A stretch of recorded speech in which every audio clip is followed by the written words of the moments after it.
Hello, I'm here to talk about something very serious that I feel, especially that other girls have been going through or have gone through and still blame themselves or still don't understand how to live in this space without hurting yourself and without taking things as baggage for you to go in life.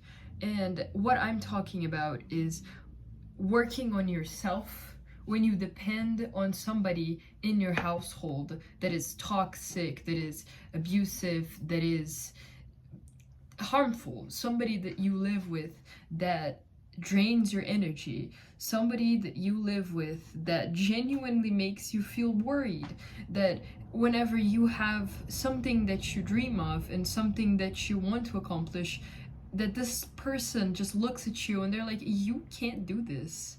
And I know for a lot of girls, it's probably their dad. I mean, for me, it is it is so strange for me to think that the person who's supposed to be my greatest motivator, who's supposed to be there to help me accomplish things, is the person that is incapable of seeing what I can do.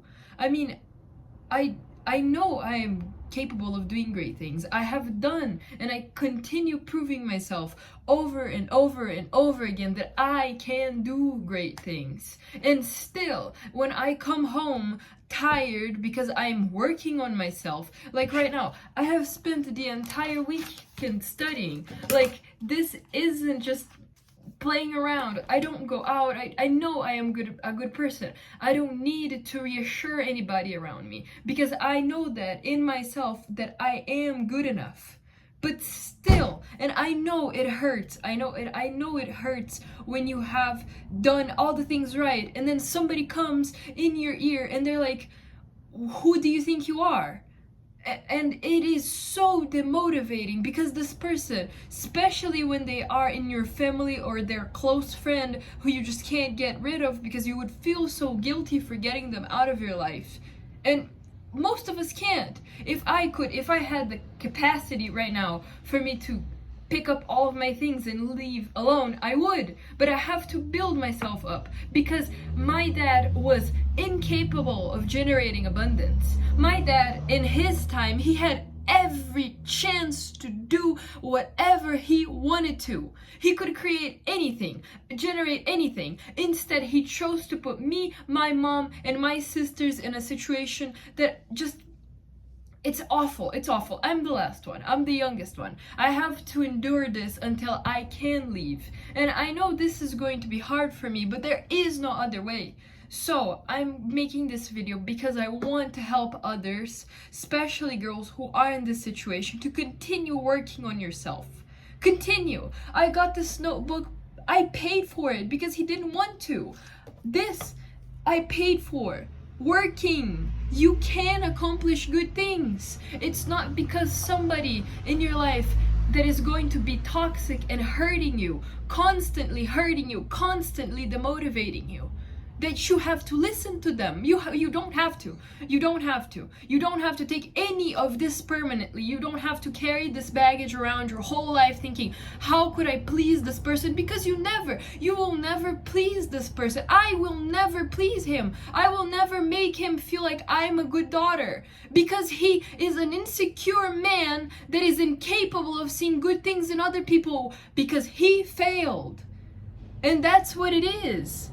He failed, and he thinks that I will too.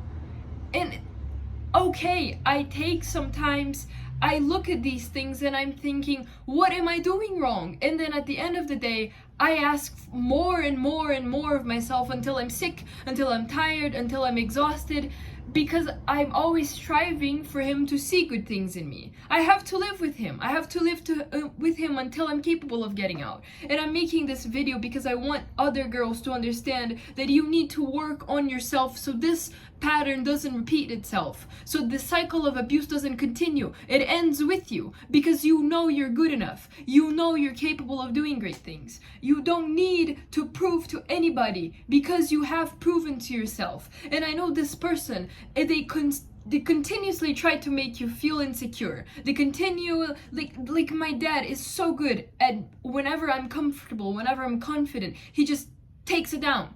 He says, oh, you're acting like things are easy, you're so out of reality, you're dreaming too far.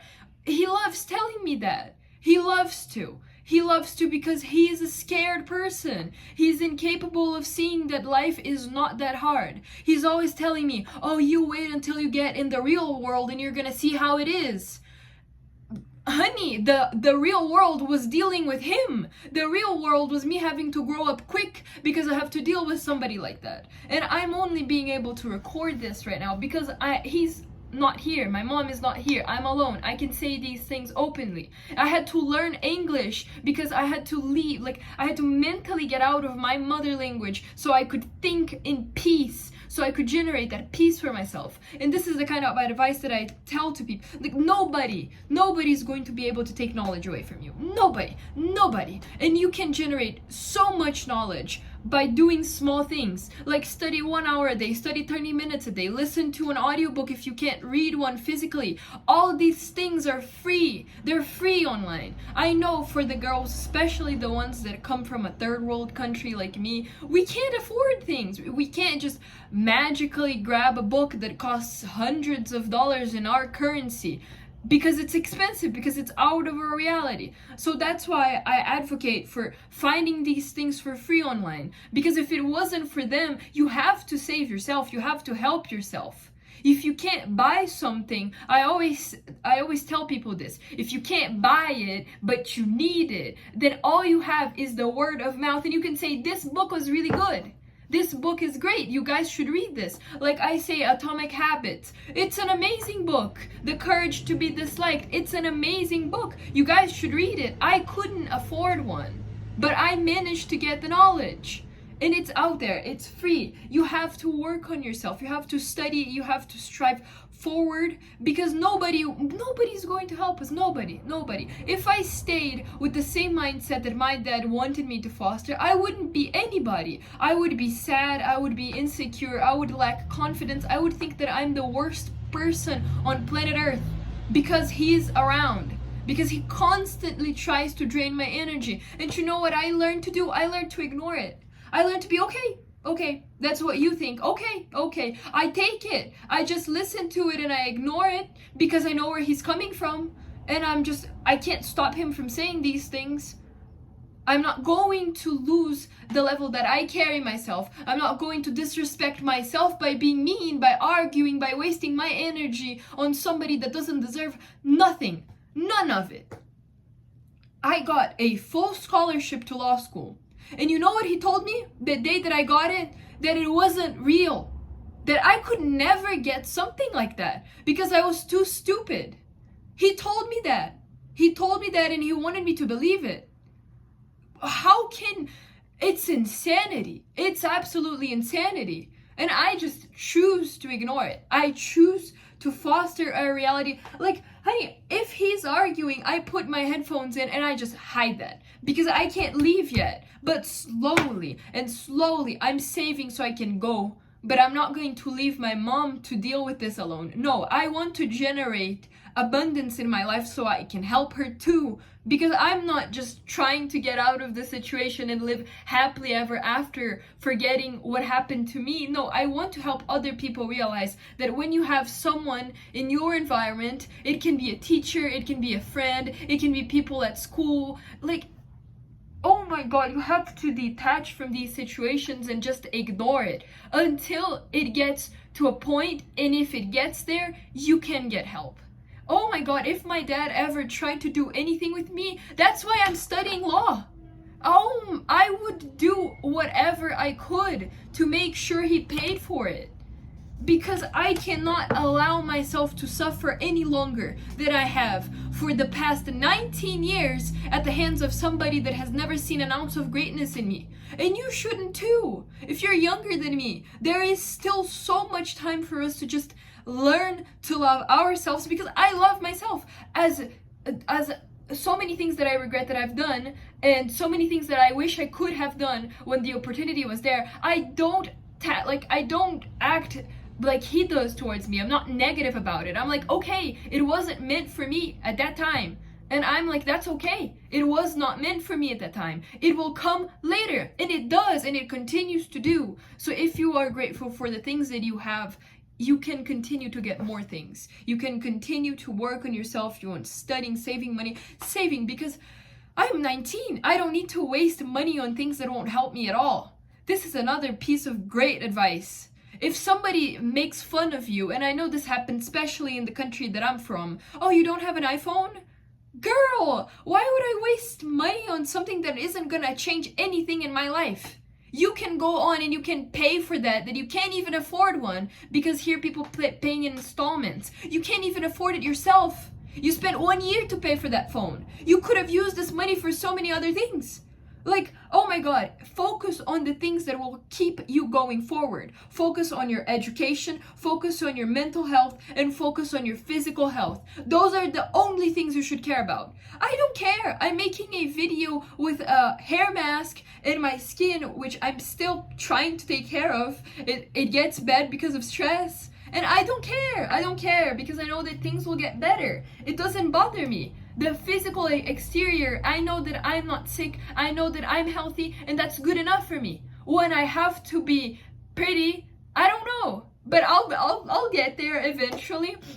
The one thing that should be more important to you is learning how to get out of your situation. It's simple. I'm trying like every single day. I'm looking at other opportunities that I have. I'm looking at what I can do. I'm trying to participate in anything. Like I walked 7 miles from my university to the gym so I could work out and still manage to help people. Because I know I don't have enough, but I have energy and I have time that I can also dedicate to helping other people. And this would also should be a focus. If you can help other people too, we always have something that can help somebody. If you think you're not wise yet, you can help with your strength. I carried food so we could donate to families that needed it. And I felt amazing. Oh my God, I felt amazing. I didn't care how much it hurt. I kept making jokes at it because I didn't feel anything. I felt happy. I didn't feel exhausted. I only felt drained when I got home, but that's because I knew my day was done. I did my part. I participated. And that's what we should focus on. That's all. I completely detached the things that my dad does to me, and when I still live with him, but it doesn't affect me. It doesn't affect me. He can do whatever he wants. It doesn't affect me. I'm slowly taking more and more control to my life, to a point that he feels weak. He feels insecure because he can't control me anymore. And when I leave, I don't know what's going to be happening of him, because he still tries to control my sisters who live far away. I can't live like a subordinate to the things that he thinks, to the way that he is, because he's just not somebody that I should worry about. And I still care about him because he is my dad at the end of the day. I thank him for the sacrifices that he has done, even though they always felt like he wanted something from me. Like, we moved to another state, but he's always telling me, we did this for you, we did this for you. Well, you didn't do it for me. I was 16 years old. I wasn't even sure where we were going. How can you go looking at me and be like, we did this for you. You have to be grateful. You have to be grateful. I'm doing all that I can to show that I'm grateful.